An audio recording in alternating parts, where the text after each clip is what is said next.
Hello, welcome to 41 Files, another edition of our podcast here from 41 Action News. We're glad you're with us today. We are less than 2 weeks from Christmas Day in the midst of the holiday season. We're hoping you're enjoying a wonderful holiday season with friends and family. We're getting some decent weather now, and we are recording this podcast on Thursday of Chiefs game day. The Chiefs play tonight at Arrowhead against the Chargers, so we're all kind of decked out in red across the station here, getting ready to watch that very large game at Arrowhead tonight. Joined, as always, by digital producer Sam Hartle. Hi, Sam.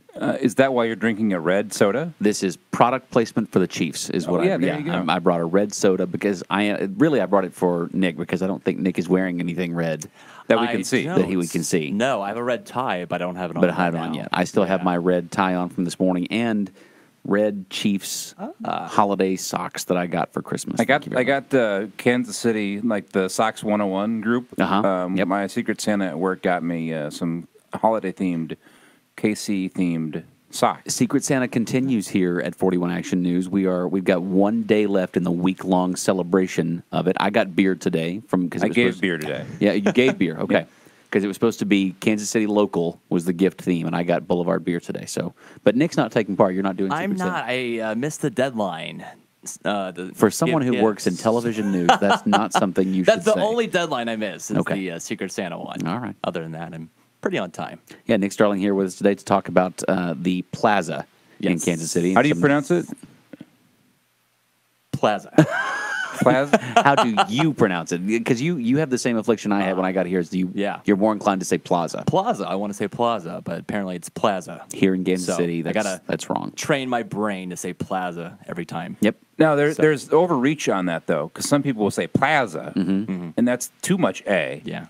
So the middle ground is Plaza. And you can get a... No, if you can hear Too much A. No, if Okay. you can hear it, to me it's noticeable. And then because I don't like the twang of Plaza, Plaza. but Plaza is I think the middle ground. Like the A in Kansas. Right? Yeah. If Kansas City Plaza. we should go back and see how Lester Holt pronounces it, because Ooh, all the we evening. should. And Taylor, you probably know this better than other people. That the evening anchors on like the main networks, they're supposed to have a neutral accent, right? Correct. Right, and that was Yep. always Peter Jennings always had like this Canadian-ish, if you could pick up on it. But everybody else, and who knows how Tom Brokaw spoke, but they're all supposed to have like this neutral thing. I can't hear the name Tom Brokaw without thinking about Dana Carvey on SNL. He did a skit years ago when Tom Brokaw was going to go on vacation, and they were having him record all these things that might happen while he was gone. No. And he had this script that Gerald Ford was mauled by a bear today. And he's like, this is not going to happen. This won't happen. That's a good impression. Gerald Ford mauled by a bear today. Greatest Generation. I always liked Peter Jennings. That was my guy growing up. Oh, When yeah, he's great. I love I Peter miss him. Jennings. I was personally devastated when I found out that he was a smoker. Oh, yeah. That's really? I did not it's know true. that. Yeah. Oh. I can remember I was already in TV whenever he passed away, and I was super sad the night that he died because that was the guy I grew up watching. So we'll be joined by Stephen Dial later during the podcast as well to talk about the latest with the KCI situation. We're hoping to get some new looks at what that might look like. We've had renderings out our ears over the last several months and seen lots of different artist renderings, but we're hoping for maybe a different type of media today to see what the latest is with KCI. Is that a tease, or do you know? I think I know. Okay, I've seen some things already today. Yeah. So we'll leave it at that. All right, so Nick Starling's here to talk about the Kansas City Plaza. Thank you very much. And we're talking about specifically buildings and construction on the plaza and some work being done that some people believe would change the look of the plaza. Talk about this story that you covered this week. Yeah, that's correct. This latest development would be kind of where the Seventh Church of Christ Scientist currently sits. It's at 47th and Pennsylvania. And if you've been over there, you already see there's construction but right now it's not involving the church. It's what's going behind the church, and that's going to be a 14-story building behind there. So kind of a skyscraper on the plaza. And what this newest development may insist of is it's by legacy development. What they would do is tear down the church that's there. It's been there for over 70 years. Has it really? Wow. Yeah, it's been there for quite a while. And if you've walked by, it's this nice Romanesque kind of architecture. It's got a cool look to it. It does. Yeah. And that's what the plaza is kind of all about, having this kind of old look to it, kind of Spanish style. So what the plans would do is knock down the church and build a 12-story building. And the church isn't going away if this plan goes forward. It would be incorporated in, so the congregation would still be there, but it would be in this new building that they would construct. And it'll also have retail, apartments, office space. So it's this along in the same use. building as the church. Correct. That's interesting. The church would take up, I think, the first 2 floors with retail as well. Then there's office space and apartments above that. So there would be a 12-story building there at 47th and Pennsylvania, and then a 14-story building behind that on that corner. Did you get, while doing the story, any understanding of maybe how many people attend church there? Is it a large congregation? It's a big building. Is it a lot of people that go to church there? It is a big building. I'm told about 800 people can fit inside that church. So quite a few people. Okay. And they still have service there. They had a service last night at 7:30. So it's still an active church on that block. Okay.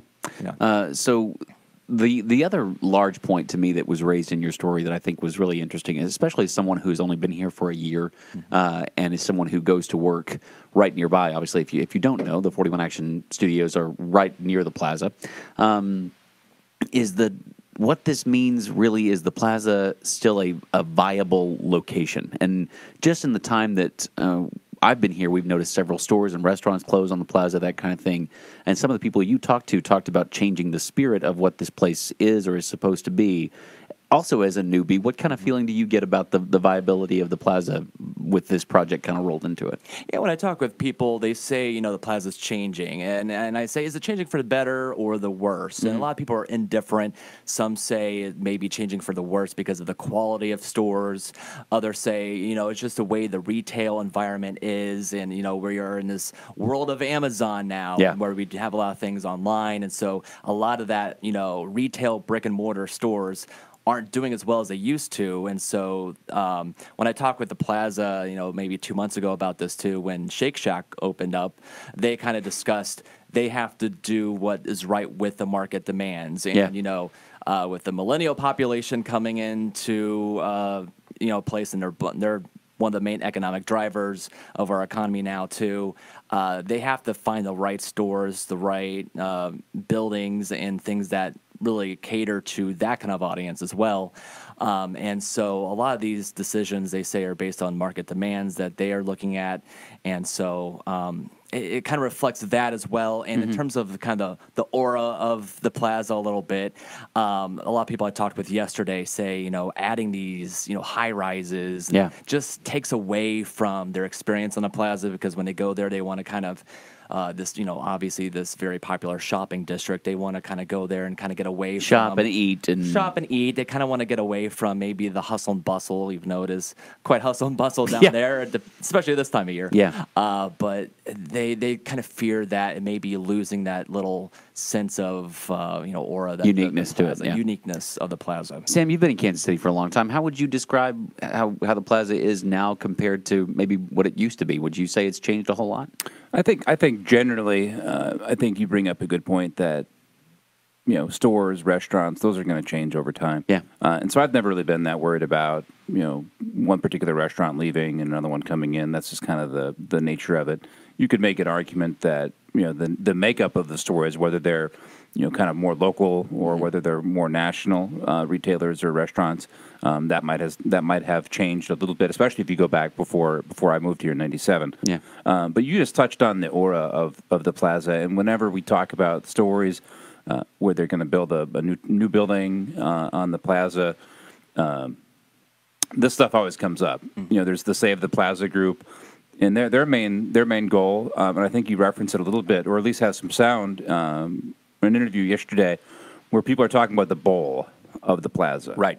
And for conceptually, you have the old brick high rises on the south side of Brush Creek that form kind of that edge of the bowl, and then you have the natural lowering of the creek, and then you have some of the higher rises on the north side that form this natural bowl. But it seems weird to me that so you had the creation of the plaza, which clearly had tall buildings, and then it's supposed to be frozen in time. Okay. And it was always supposed to be this modern, car-driven development that was not necessarily true at the time to really any architecture at that time. Yeah. And interestingly, now it's one of the most walkable places, in my opinion, in Kansas City. Sure. And so to me, that's part of the evolution of the plaza. I think the plaza is a chance for Kansas City to evolve in a lot of different ways. I think as we have further discussions about racial diversity in our community, the plaza is in my opinion the best place to have that conversation because it's where basically all of Kansas City meets. And so to me, having the plaza evolve is a good thing, but it's also a hard thing for people who don't like change. Sure.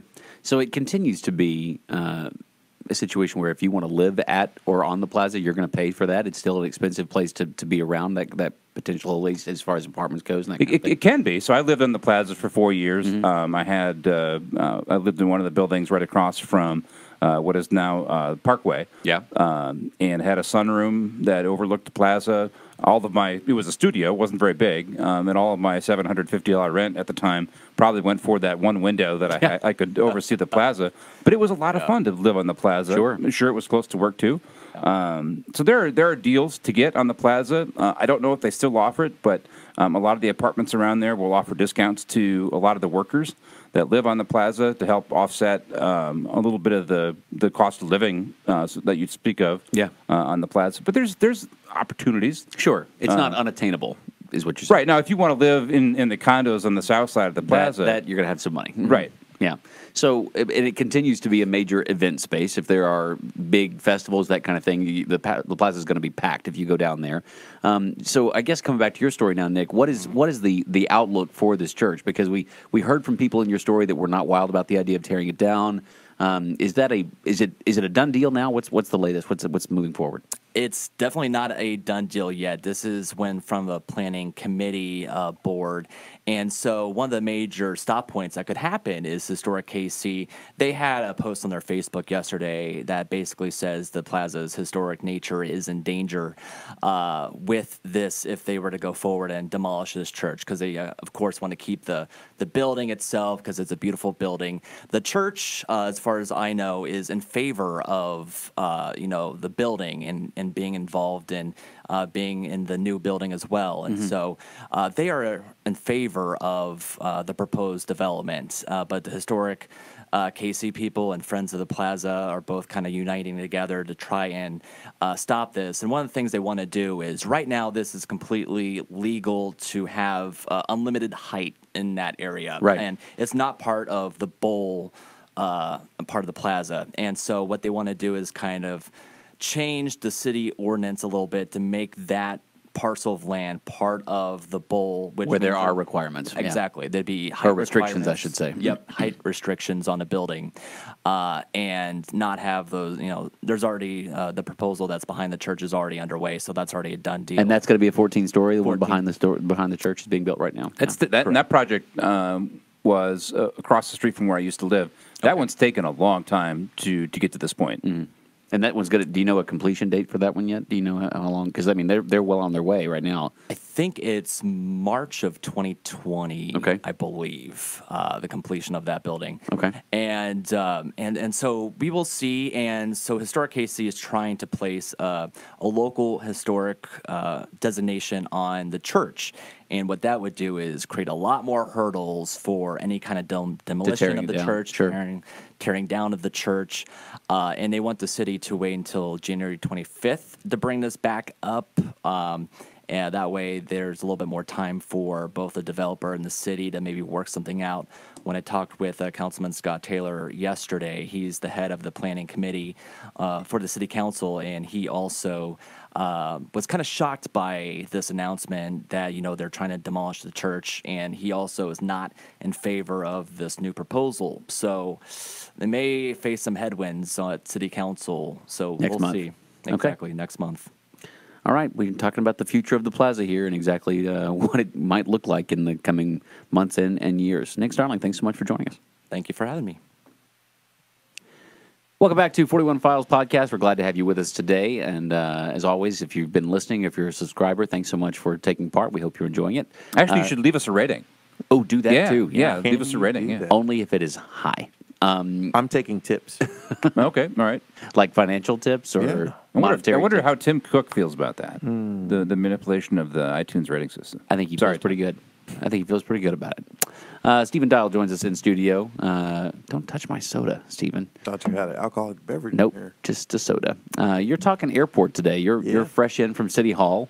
What's going on with KCI? Well, so today we got our first look at a 3D model of what part of the terminal will look like. It's pretty cool. I actually talked to the architect guy who flew in. He flies from LaGuardia to here. LaGuardia. LaGuardia. Once a Third week. world airport, right? Right. Yeah. Once a week. And this time, yesterday, he had to fly in with the model, and he said it actually came in 2 pieces. Like the 3D model of the airport. Yes. It's huge. Wow. It's like a balsa wood thing that you would make in It is. school. Yeah. Yeah. So city leaders from the airport committee got to look at it, a more physical view of what it could look like, and they really focused today on talking about the parking garage, and basically there's a huge overhang so that once you go from the parking garage, you wouldn't really be exposed to the outdoors if there were some precipitation or whatnot falling, and then the building's going to be a lot of glass, which we already knew, and very open and natural light. And even though the mayor said this was already public knowledge, some people from looking at that 3D model today realized that arrivals and departures will be on separate floors, which has never been done here in Kansas City. Okay. So, cool. We're getting a digital look because all we've seen to this point are just renderings. Flat yeah. looks at this kind of thing. But grand scheme, I mean, does this mean anything as far as timeline or anything like that? Hey, we actually can show you this, or are we still kind of on the same timeline we were before we got to see these 3D renderings? Well, the timeline hasn't changed. Mayor James says, while this is cool, this is just a rendering still. We still, he says, like when you're building a house, like it's not a full concept of the house until you start seeing paint on the walls and things like that. And so this is just a rendering. The timeline hasn't changed. They are still scheduled to take a sledgehammer to Terminal A next month. I asked the guy from Edgemore what the holdup with the airlines and their bickering over the baggage system and who pays for it, will that delay the groundbreaking? He said no. Edgemore says no. Edgemore says no, it will not. He says they are only waiting on the environmental assessment, and once they get that, which should be received back in about 2 or 3 weeks, they still plan to break ground next month. There was lots of reporting last month about the delay. Mayor James released a statement. We had some reporting on it where they were going to take a reevaluation of the project scope and meet with the airlines and then provide a report, I think, in January. Is there almost... This is kind of like a PR thing where, because some of the headlines from that statement from Mayor James was KCI project stalled, and that's not necessarily how we reported it. But I think you asked some people in the public, that was their takeaway from it. Do you think that events like today are kind of geared toward reminding the public, hey, there's still some back and forth going on with the airlines, but overall the project is moving forward? I can see both sides of that, and if you look on social media or on air, Kat Reed has been doing a lot of reporting on the airport. I've just been chipping in, I'm just riding off her coattail. She's our chief airport correspondent. Right. And from talking to Kat and from looking at our stories and actually being in the room, today was kind of like not saying it was strategic to, hey, let's take people's minds off of this, could be stalled, because they did ask for an update on the airline dispute, and the spokesperson from the aviation department said, "Yeah, we talked to them this week. A deal still has not been reached on the baggage system." And for those who have been living under a rock, the airlines are who will be paying for this new single terminal airport, and basically we're down to a couple dozens of millions of dollars in a baggage system that is being disputed. Mayor James says that he doesn't want Kansas City to be a political football in this, of big airlines beefing with little airlines on a national level and basically taking it out on Kansas City. So the mayor, they revisit the scope. They will sit down with the airlines again on Monday and hopefully get some type of understanding. But as of right now, the airlines still are not in agreement on the baggage system, which means they're not in agreement on signing off to basically pay for this thing. In addition to what you were talking about, Kat Reed being one of our lead reporters on this particular topic, she also tweeted about an hour ago, good news for fountain lovers. The Edgemoor team says that the new airport will still include an interior fountain. They don't know where they're going to put it yet. And there will also be one outside, so fountains will be a thing at the airport. My curiosity, though, have we... Talking on that baggage system, do we know what the argument is on the baggage system? Just over the cost, or how it's going to work, or what? So I don't want to say the exact number because I'm gonna be wrong, but it's more than, I know it's more than like $20 million, right? Okay. And so think about Delta Airlines, Southwest Airlines, American. Those airlines bring in a lot of revenue and more customers that will be using that baggage more system, bags, right? Mm-hmm. Spirit Airlines and other smaller airlines, what they're saying is, well, you guys are going to use the most of it, so why do we have to pay an equal cut on it? Okay, all right, that makes sense. And that has been the dispute of some of the airlines saying, well, why don't the big airlines pay for it? They're the ones who are going to use it more times than we will ever use it. That makes sense. And the bigger airlines are like, no, we should all pay for this, no matter who's here, right? And I also, I don't know if I'm in the minority in this or what, but I think if you were to ask the average person, hey, how much a decent sized airport do you think the baggage system would cost?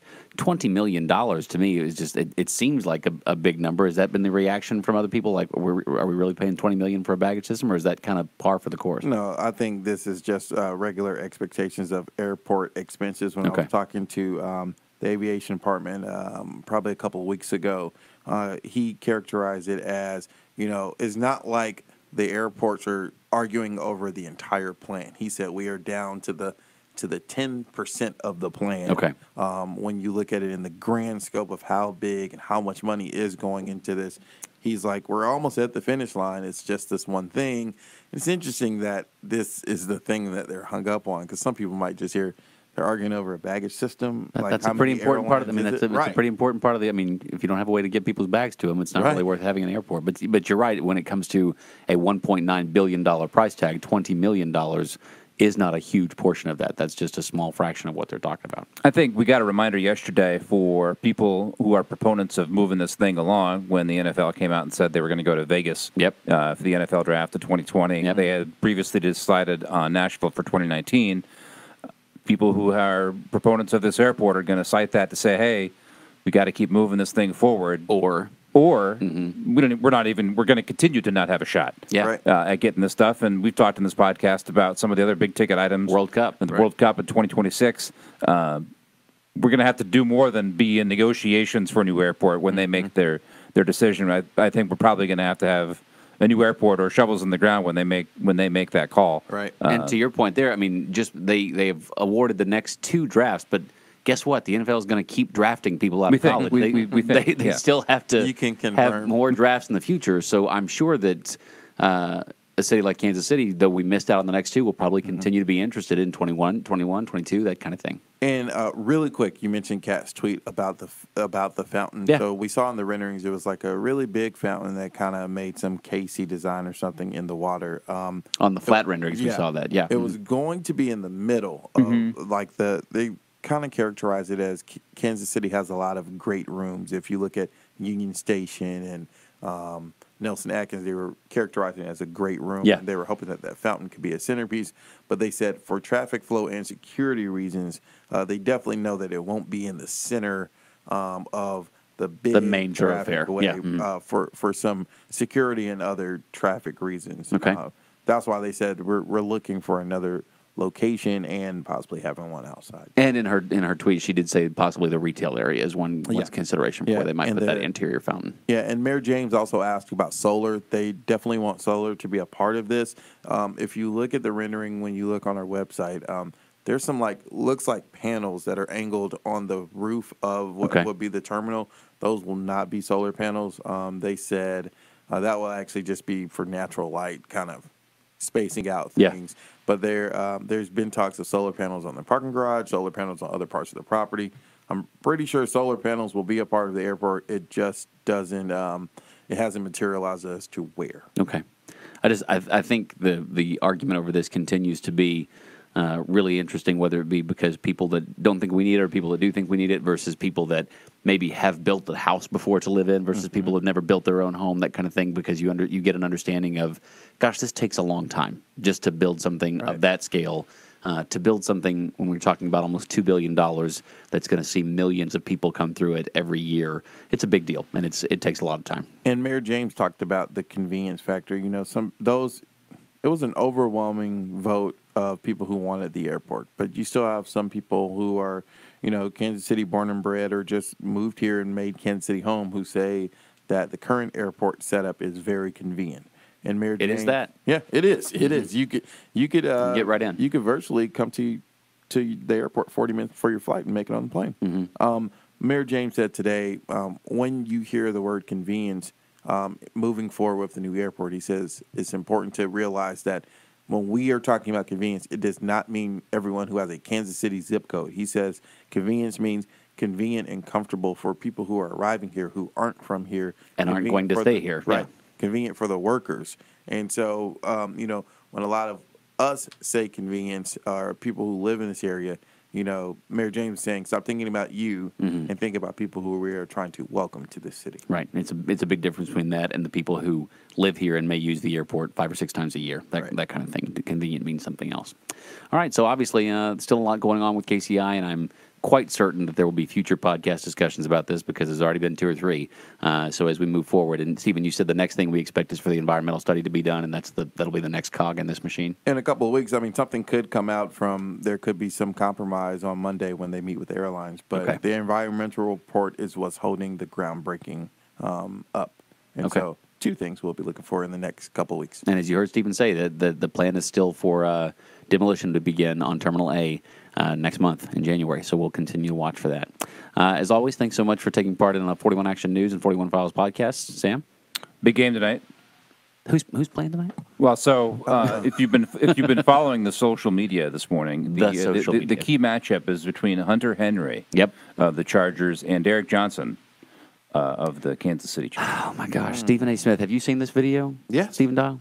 Stephen A. Smith doing what Stephen A. Smith often does and jumping right out there with an opinion that may or may not make a ton of sense. If you're not familiar with football or what's going on there, Hunter Henry plays for the Chargers, but has been out all year because of an injury, and Derek Johnson used to play for the Chiefs. Right. So if you go to the real sports guys, Mick Schaefer, the real matchup is between Kellen Winslow and Deron Cherry. Oh, okay. Thank you, Mick Schaefer. As always, we are glad to have your insight into what's going on. Thanks so much for joining us for 41 Files. We'll see you next week.